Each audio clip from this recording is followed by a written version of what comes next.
오늘 여러분들과 함께 배워볼 하나님의 말씀의 제목은 바로 재림을 기다리는 자세입니다. 제가 요 몇 주간 계속 재림에 대해서 이야기를 하고 있죠. 우리들의 삶이 어쩌면 좀 기다리는데 되게 익숙한 삶인 것 같아요. 각자 다른 것들을 기다리죠. 제 이제 둘째 형의 둘째 딸이 곧 있으면 생일인데 그 친구는 생일을 기다리면서 뭘 기다리고 있을까요? 당연히 생일 선물을 기다리고 있는 거예요. 생일 선물을 기다리고 있어요. 제가 알기로 저희 고등부에서 8월 29일 생일이 수연인가요? 아, 저 9월 25일이요. 9월 25일이래요. 미안합니다. 교적부에도 그렇게 들어가 있는데 제가 꼭 수정을 하도록 할게요. 미안해요. 이렇게 저 9월 20... 고맙습니다. 아, 꼬이네 처음부터. 여러분들 방학한 친구들 있나요? 거의 다 했나요? 거의 다 한 것 같아요. 여러분 학교 다닐 때는 보통 방학을 기다리고 주말을 또 기다려요. 그렇죠? 요즘은 뭐 주말도 따로 없이 계속 바쁘긴 하지만 그래도 방학하고 주말이라는 그 이름만으로도 여러분한테 조금 기쁨이 되는 것들이 있잖아요.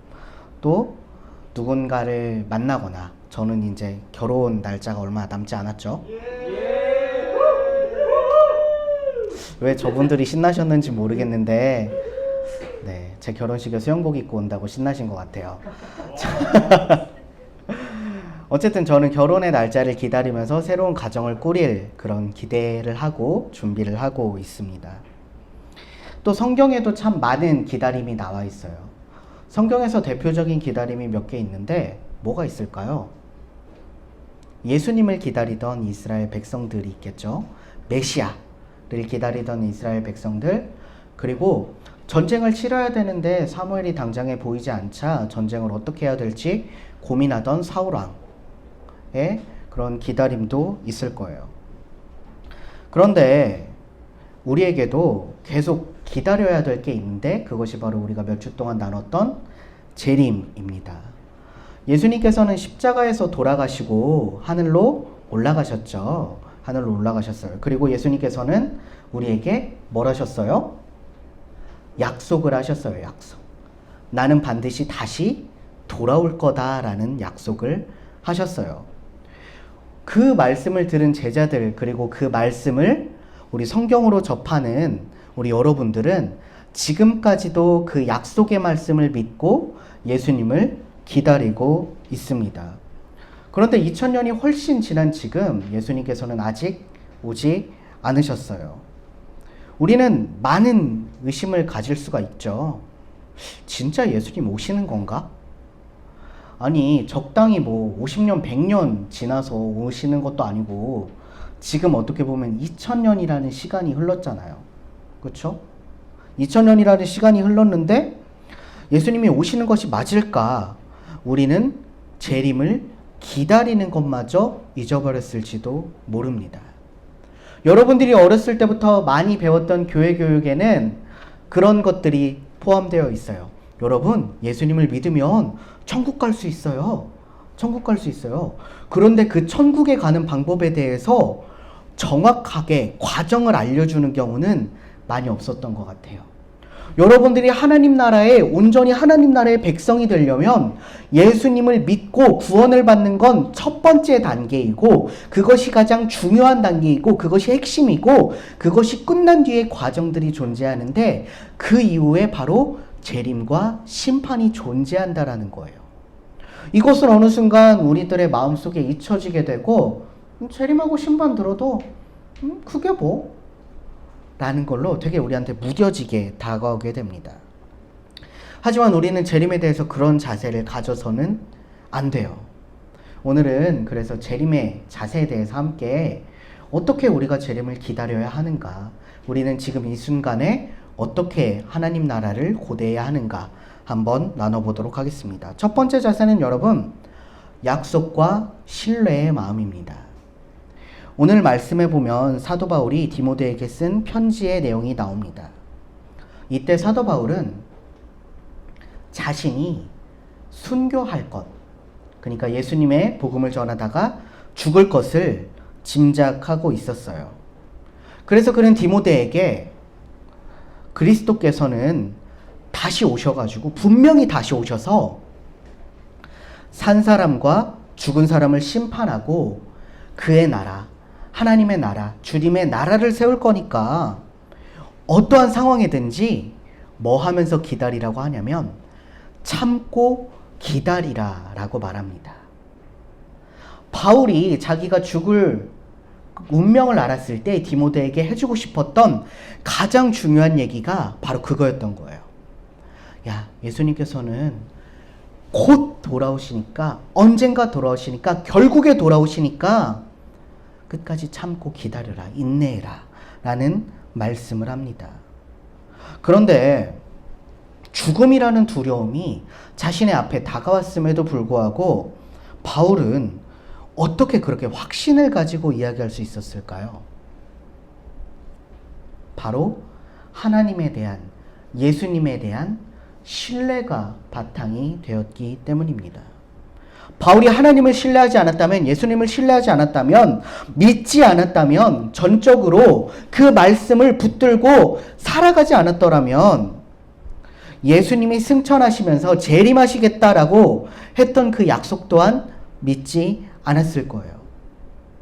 바울은 하나님을 믿고 신뢰했기 때문에, 예수님의 그 말씀을 신뢰했기 때문에 곧 죽게 될 것을 알았음에도 불구하고 흔들리지 않고 디모데에게 담대하게 명령을 전합니다. 두 번째 자세는요, 심판 속에서 소망을 품고 사는 거예요. 제가 이야기했죠. 분명히 여러분들에겐 심판날이 다가올 거예요. 바울은 7절, 8절 말씀에서 선한 싸움을 싸우고 나의 달려갈 길을 마치고 믿음을 지켰고 자신을 위하여 의의 멸관이 예비되었다라고 이야기를 합니다. 바울은 자신들이 사람들에 의해서 심판을 먼저 받을 거라는 걸 알고 있었어요. 무슨 죄명으로? 예수 그리스도를 전했다는 죄명으로 심판을 받을 걸 알고 있었어요. 그리고 그 심판의 결과는 무엇이었습니까? 바로 죽음이었죠. 죽음이었어요.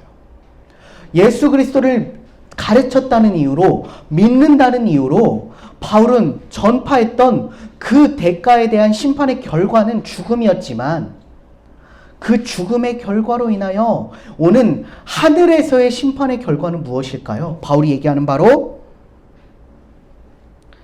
아까 뭐라고 했습니까? 의의 면류관이라고 했어요. 믿음을 지킴으로써 여러분들에게 올 수 있는 심판의 결과는 의의 면류관이라는 거예요. 그것은 비단 바울 자신이 자랑하려는 게 아니에요. 야, 나는 믿음을 지켰더니 의의 면류관이 예비돼 있어. 개쩔지? 멋있지? 야, 장난 아니지 않냐? 이게 아니라, 야, 나는 이렇게 살아서 믿음을 지켜서 결국 죽게 되지만 이 믿음을 지킨 결과는 의의 면류관이라는 거예요. 그러니까 너네도 할 수 있어. 너네도 좀 지켜봐. 너네도 믿음을 지킨다면 최후의 심판의 그때에, 하늘나라 문 앞에서 심판하는 그때에 의의 면류관이 여러분들에게 약속되어 있을 거라라는 겁니다.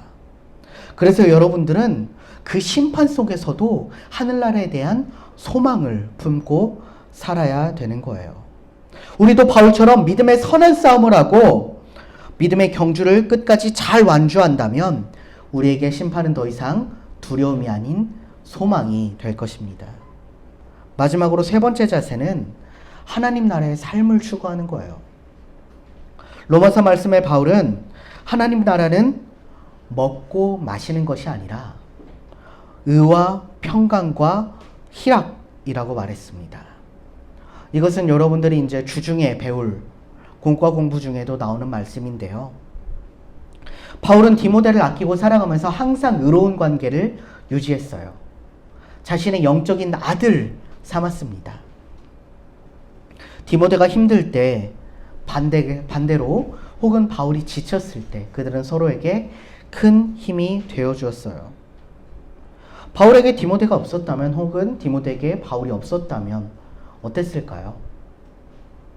물론 복음을 잘 전할 수 있었겠지만 더욱더 힘들고 어려움이 있었을 것입니다. 둘은 고난과 핍박 속에서도 서로 의지하면서 함께 평강을 이루었고, 그리고 그 평강 가운데서 하나님 나라를 이 땅 가운데서도 경험을 했습니다. 여러분, 하나님 나라가 뭘까요? 여러분, 첫 번째 하나님 나라는 정의로운 나라예요. 정의로운 나라. 그 정의로운 나라가 이루어지면 여러분, 하나님의 나라는 두 번째로 어떤 나라냐면 정의롭기 때문에 평화로운 나라예요. 평화로운 나라예요. 자, 하나님 나라는 세 번째, 마지막으로 뭐냐면 정의롭기 때문에 평화로워서 그 평화로운 나라 가운데서 우리가 기쁨을 누리는 나라가 바로 하나님의 나라입니다. 그런데 그 하나님의 나라가 비단 주님께서 오시는 재림의 때만 임하는 것이 아니라 여러분들의 삶 가운데서도 임할 수 있다라는 거예요. 그것은 바울은 디모데와의 관계를 통해서, 사역을 통해서, 믿음의 경주를 통해서 느꼈다라는 것입니다. 여러분 또한 진정 재림을 소망한다면 정의롭게 살아야 돼요. 평화를 누리며 살아야 돼요. 기쁨으로 살아야 됩니다. 사랑하는 고등부 여러분, 재림은 분명한 예수님의 약속이면서 우리는 끝까지 예수님을 신뢰함으로써 이 땅을 살아가야 합니다. 또한 재림 후에 있을 심판이 우리에게 두려움이 아니라 소망이 되어야 해요. 그리고 우리는 행동해야 합니다. 아직 이루어지지 않은 하나님 나라를 우리 가운데서 이루어가면서, 그리고 그 나라를 소망해가면서 살아가야 합니다.